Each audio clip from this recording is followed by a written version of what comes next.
And welcome back, everyone. Welcome back to another week, another edition of WTL World Team League 2024 Summer KungFu Cup round number 7. I'm, of course, your ZvP, and with me, I'm joined by these amazing players and by the amazing people in the chat as well. The bracket is live. Exclamation mark B in the chat if you guys want to have a look at the bracket yourselves. I do recommend it. It is a massive, insane bracket. It is very stacked from players from all around the world. And we're diving into our first series. Spawning in the top right hand corner of Alkione, we have our blue Zerg player representing Kaimin Gladiators. It is SHIN. And spawning in the bottom left hand corner, we have the Canadian Protoss player himself. What time is it in Canada? I'll double check that. The red Protoss representing Basilisk. It is a Trigger. And it is a rarity to see players from the Americas in KungFu Cup. Typically, this is not the ideal time slot for America's players, whether it's North America or Latin America.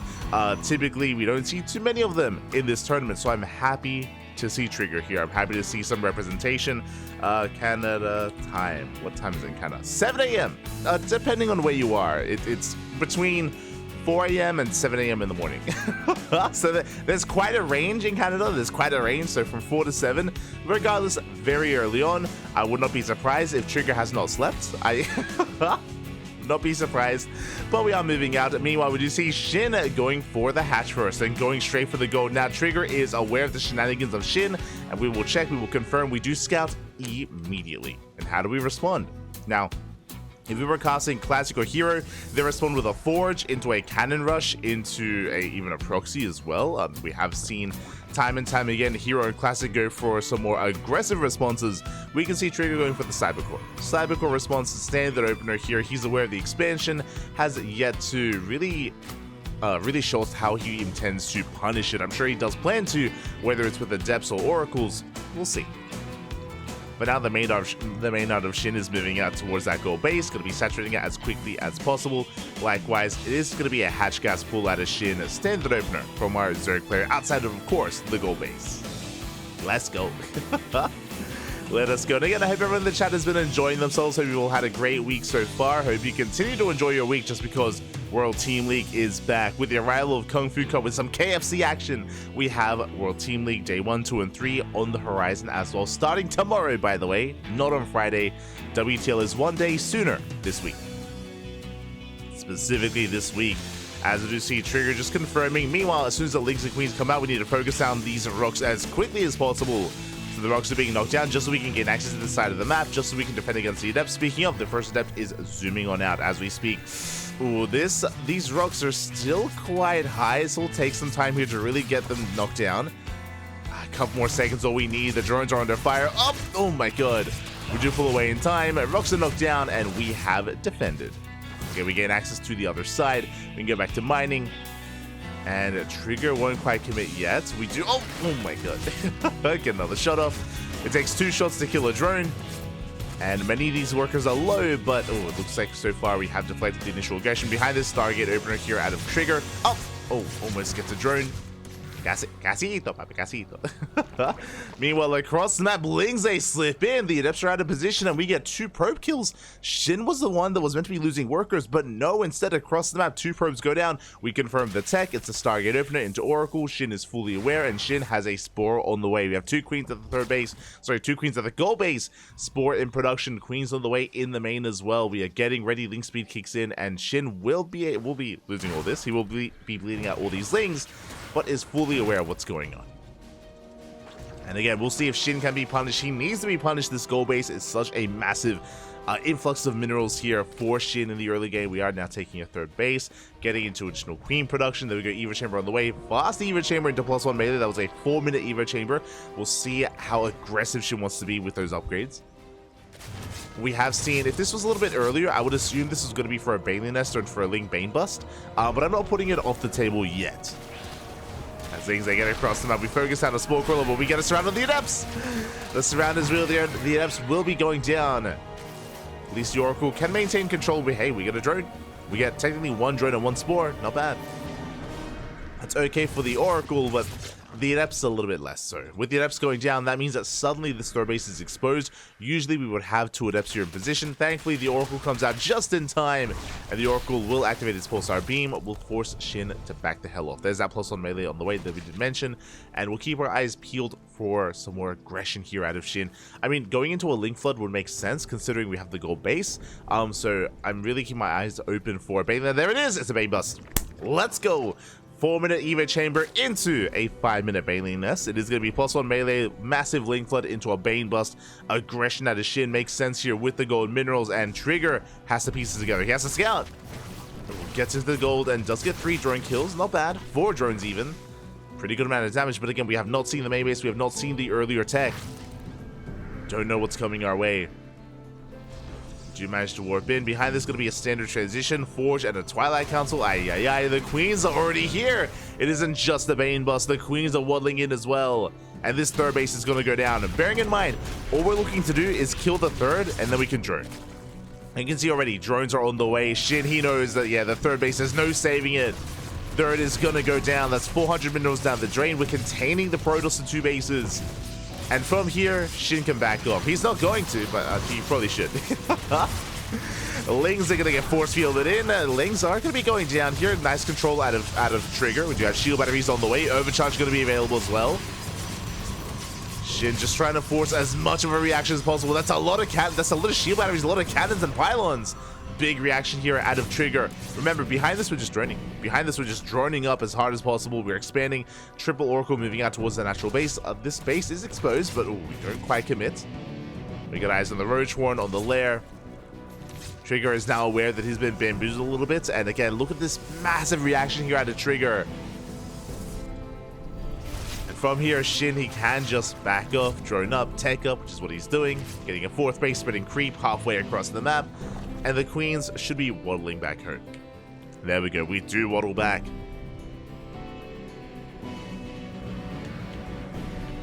Making our way back over towards our own side of the map. The Queens, of course, they can help deal with these oracles. And the Trigger is now in a rough position as Lings, they come in for another surround. Do you catch some of these Zealots? There we go. Much better surround here. All the rest of the army. We got Adepts. We got Zealots. We got the Sentry, more importantly. The Zealots will hold their own behind this charged out Archon on the way. And I'm curious if Trigger's going to move out with an Archon timing or if he stays back home. And I like this move out just because Shin has been quite greedy. We've been droning up a lot. Unfortunately, the Roach Warren's done. Unfortunately, now the Roach Warren is done. And now we can get into Ling Bane Roach Ravager. Now we have a more robust army against Archons. Oracles dive back in. Zealots have arrived. But the Queens are in position. Sorry, the Roaches are in position. The Queens as well. It's all in position. Yeah, the Ling Roach, it does come into reinforce just in time. And we're going to shut this down. Trigger does have to back off. He does have to retreat. Behind this, we have 14 more Roaches on the way. Now saturating the 4th, getting up to 62 workers. I mean, the saturation here is a little bit low for Shin, but the gold base does make up for that.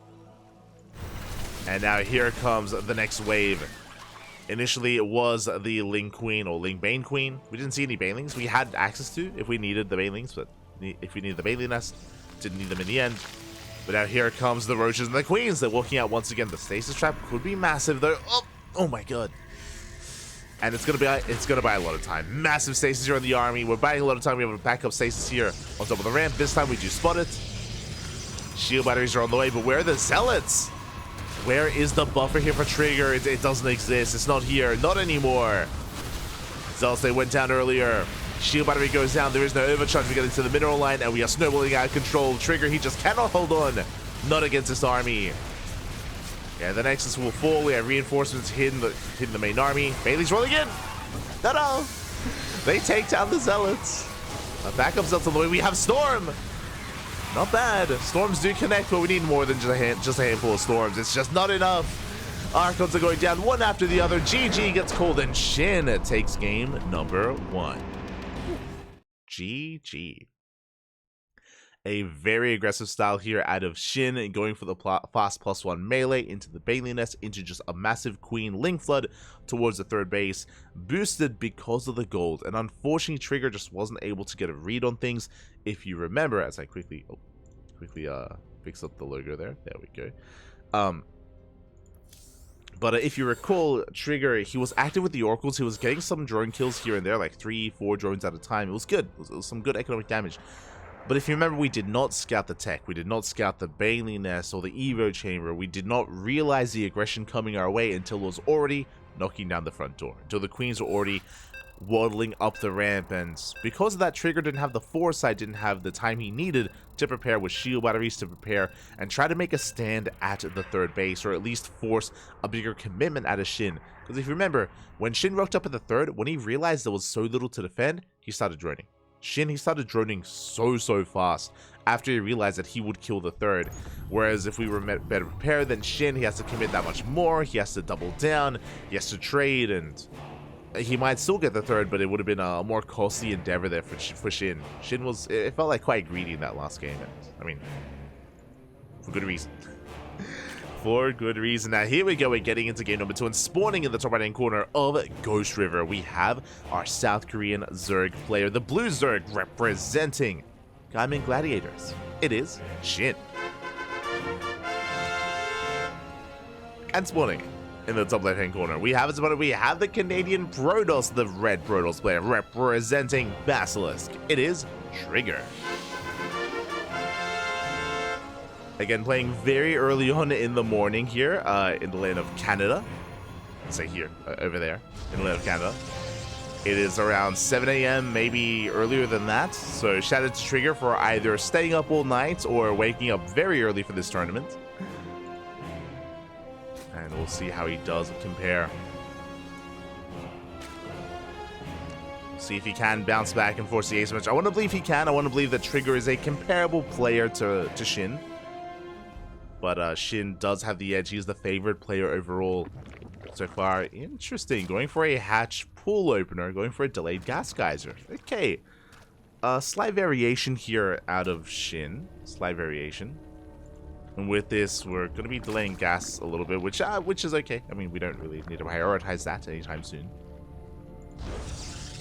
From here, going for a gate expand into Cybercore, standard opener out of Trigger. And we're loading into Ghost River. Now, speaking about the map a little bit here, I mean, talking about this all the time, but the map is quite small. It is a very congested map here. It doesn't take long at all to get from base to base, from natural to natural, and because of that, we've seen a lot of all-ins. We've seen a lot of all-ins on this map. We saw the aggression out of SHIN already in Game 1, and we could see it again here in Game 2. I was about to say that because SHIN was hyper-aggressive in the first game, maybe he will shy away from that in Game 2, just because you don't want to do the same thing multiple times in a series. But because it was so successful, it's possible that SHIN may feel confident enough to attempt to do that again. I'm not saying the same build, but, you know, aggression. At least until Trigger can prove that he can hold against it and can make a game out of it. So we'll keep our eyes on SHIN for now. Stargate open out of Trigger. Everything looking normal, as it should.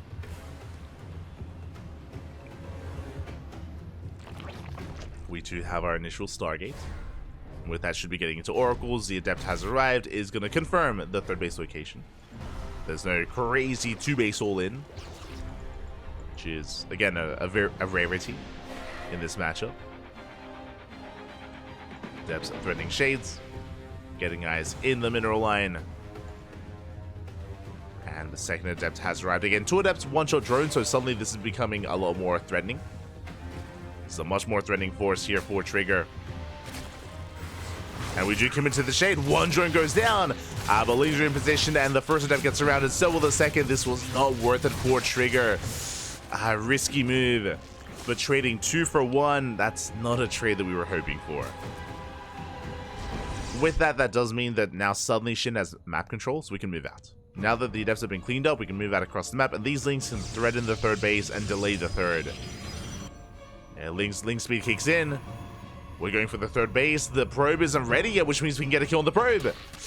Yeah, the probe goes down, and we're going for the pylon as well. Oracles across the map, and this is a big delay here. Trigger ideally would already have a third base in production, but alas, not anymore. Not with these Lings in position. Lings, they force the activation of the pulsar beam. Now Trigger can expand, but again, this is a delayed expansion. It costs us a probe, it costs us a pylon, it costs us energy on the Oracle. So a very nice start here from SHIN. It goes to show, as the Oracle gets some lava, But it goes to show how important it is to preserve those initial 2 adepts, right? The reason why Shin was able to do all that damage is because the first 2 adepts went down so quickly and so early on. It all kind of snowballs from one into another, especially on a map as small as Ghost River. Speaking of small, that's a Roach Warren. That is a sub 5-minute Roach Warren here out of Shin very early on. I say very early on. Much earlier than is standard, so I'm curious here if Shin is going to make use of those roaches. Meanwhile, Oracle dips into the natural, 2 drones go down. Adepts, they threaten the shade into the natural as well, that we do commit. Yeah, 2 Adepts do commit in. Oracle threatening the 3rd. Lings get in position. 3 drones go down. Not a bad amount of damage. And do you see what I see? I see a Twilight Council, and I don't see any additional Forge. This could be one of 2 things. Either fast Blink or fast Glaives. With 4 gateways, I'm leaning towards Glaive Adepts. We'll keep an eye on a trigger with how aggressive we want to be with this. If it's going to be Blink, it can be a much more defensive build. Regardless, Roaches are on the way. Roaches are on the way. Lings have already arrived as well. Yeah, they get on top of the 3rd base. No upgrades yet actually here from Trigger. We have the money for it. And there it is, Blink. Okay, Blink is on the way. Now, I'm a little bit concerned. This was delayed by like 10 seconds or maybe even a little bit longer than that. It doesn't sound like a lot of time, but on a map as small as this, especially if Shin is aggressive and he's droning, that could be impactful. Thankfully, we're droning, right? Thankfully, the Zerg player is droning. Shin, he's taking a 4th base. We're going for upgrades. We're taking up. It looks like this Roach Warren was a safety Roach Warren in case it was Glaive Adepts. So Shin just playing it out very safely here, and we'll just drone, only making 2 roaches. Like we barely made any roaches. Really, it's just for safety. And this means that Trigger can get ready for some aggression of his own. What I'm referring to is, Blink is going to be kicking in. There's no +1. There's no Forge, there's no +1, but we are taking up into a Templar Archives. Interesting. So we're still taking up. We did take an extra gas geyser, but we're not saturating it yet. This could be the beginnings of a 3-base all-in with a fake gas here at the 3rd. I'm curious. I am quite curious. As we're going for 2 more gateways. Okay, there we go. Forge is on the way. The Overseer will confirm the tech of the natural. Will confirm the Forge in the main. It looks like Trigger is macroing. She is just macroing up. We will be eventually saturating this gas. Guys, wait, how many gateways are we on? We're going up to 8 gates. We're going up to 8 gateways. I'm curious about the Forge. Okay, we're taking a 4th. Okay. I'm so paranoid. I'm like, is he faking me? Is he faking us out? Like, not just me, but also Shin? Like, is this a fake Forge? No, it's on the way. We are moving up. There's no reinforcement point. There we go. +1 is on the way. Storm is now on the way. We're working on that next step. Trigger is applying pressure, but he's not all in. He's not committed. Is expanding. We're calming things down. Meanwhile, Shin responding quite hard. Getting into 3-way saturation. Shin is on 69 workers. Nice. Getting into Ling Roach Ravager. Collapsing on the army. Triggering those stasis traps. Even picking up some stalkers. Trading roaches for stalkers. Yeah, but Shin is committed. Do you see what I see? I see no more drones on the way. We have somewhat saturated the 4th base, but Shin, he's maxing out on purely Ling Roach Ravager. Shin is still going to knock down this front door, looking to push in towards the 3rd base. Stasis traps are getting triggered by the Lings. And we have a wall of cannons and shield batteries ready for this. Storm is still a couple of seconds away. We need more time. We need more time for +1, and Storm still on the way. Vile's going to be connecting. They knock down the 1st shield battery. Overcharge is popped. And we go straight for the overcharge. Shield battery is going to go down. And it looks like we may just have too much. Even the Queen's modeled over. The Queens have arrived. Again, it doesn't take too long at all to get across the map, especially on a Ghost River. Yeah, as cannons are falling, shield batteries as well, and it looks like Shin, he's breaking down the 3rd base once again. This time with a later push, this time off of 3.5 bases. And Shin, it looks like he has broken down the 3rd base. And what does this mean? This means from here we can just go straight for the 4th. We can knock that down as well. Or we can try to go for the kill and go for the natural. So Ravagers are going to be trading off. Some expensive losses there for Shin, but regardless, he's reinforcing with more roaches. Is pushing forward. Again, the Queens, they have that as well, taking down the Oracles. Nexus has fallen. GG gets called, and SHIN will take the series 2-0, advancing on to the next round. GG. Whew. GG, well played. Different forms of aggression here from SHIN, both in Game 1 and Game 2. Game 1, remember, was basically a 2-base Ling Flood, Ling Queen all in, and falling back into saturation, into droning into a longer game. Meanwhile, here we went up to initially, again, like around 3.5 bases, or just under 3.5 base saturation. And with that, we just committed with purely Ling Roach Ravager. For the most part, we were able to maintain ourselves leading up to it. Like, we barely lost any drones. I think like 5 or so workers had gone down in the early game, 5 to 6 drones. But from there, SHIN was able to settle into his own economy and settle into his own +1 range timing. And yeah, with that, GG. GG, well played. SHIN does take the series. My condolences to Trigger, but it means he can get to sleep. It means he can go and get some rest. It's very early in the lane of Canada, and I would not be surprised if Trigger stayed up all night. So he can get some rest. Can get some rest. And ooh, we are heading over to the land of Korea for our next series. I believe our player here is still in Korea. I'm not entirely certain, but essentially SHIN advances on to face off against Raynor. I know Raynor is going back to Europe soon. I just don't know if he's there yet. I'm a little bit uncertain as of that. So we're getting ready for potentially a ZvZ or a ZvP, bearing in mind that Raynor does often play Protoss instead of Zerg to avoid the mirror matchup. That is something that Raynor does enjoy doing, so I'm curious if he will here. I do know that it's very map specific. So I say map specific. Sorry, very player specific. I know that Raynor doesn't play Protoss against Dark, for example, just because Dark is hyper aggressive. And Raynor enjoys like chilling and calming down and getting up to 3-4 bases with his Protoss, and even working with Skytoss at times. So yeah, depending on his opponents, Raynor will either embrace Protoss or, you know, flex his Zerg.